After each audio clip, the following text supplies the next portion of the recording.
For 300 years, the Targaryen dynasty ruled Westeros. Wars were still fought, homes still burned, and men still died. But compared to the chaos of what came before, the realm was stable. And boring. The Targaryens lied, thieved, and killed as much as other lords.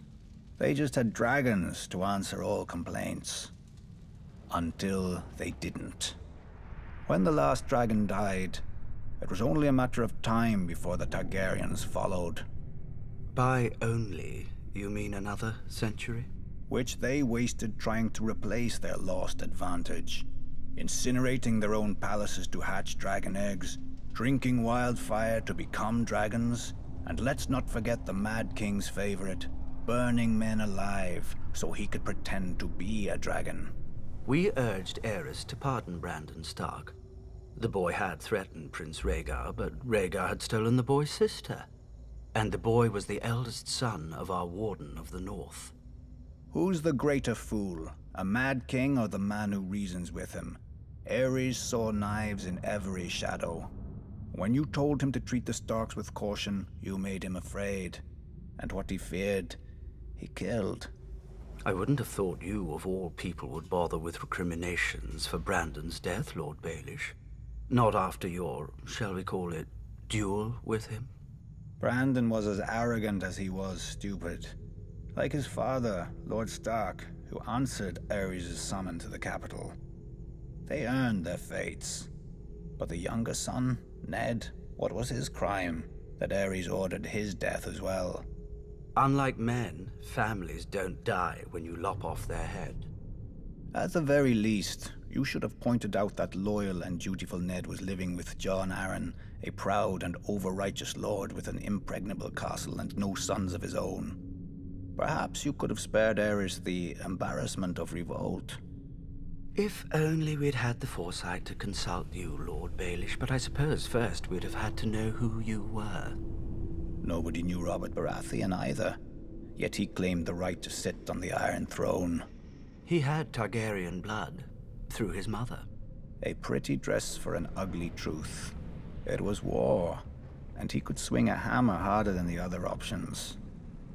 When did you know you'd lost, Lord Varys? When Robert Baratheon killed Prince Rhaegar on the Trident. Wrong. You lost the war when you let Ned Stark slip back into the north. Neither the bloody Gate of the Vale or Moat Cailin in the north have ever fallen.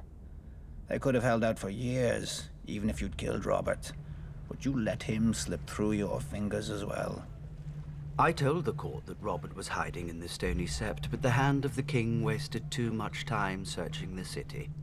Something about the glory of single combat. Then Ned Stark's army arrived to save the day. Too bad Lord Tywin wasn't hand any longer.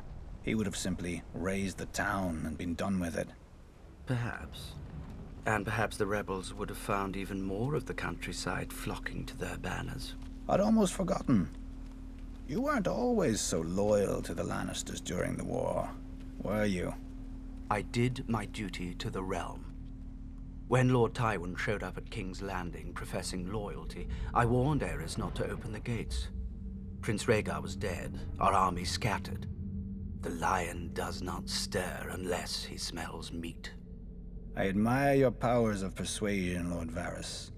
Few could traffic in so many secrets to so little avail. Grand Maester Pycelle told Aerys what he wanted to hear, that his old friend Tywin was there to save him. Then Aerys' old friend sacked the city, and his son stabbed Aerys in the back. A regrettable, though necessary action. As were the pardons the new King Robert bestowed on the royalists. Mace Tyrell, Barristan Selmy, you. King Robert wisely chose order over vengeance. Jon Arryn wisely chose for Robert, but Jon Arryn died. Then Robert, then Ned. So ended their glorious revolution. And Westeros has been burning ever since. Let it. How Targaryen of you. One of the mad ones. Fire turns even the proudest oaks to ash, leaving newer roots, space to climb.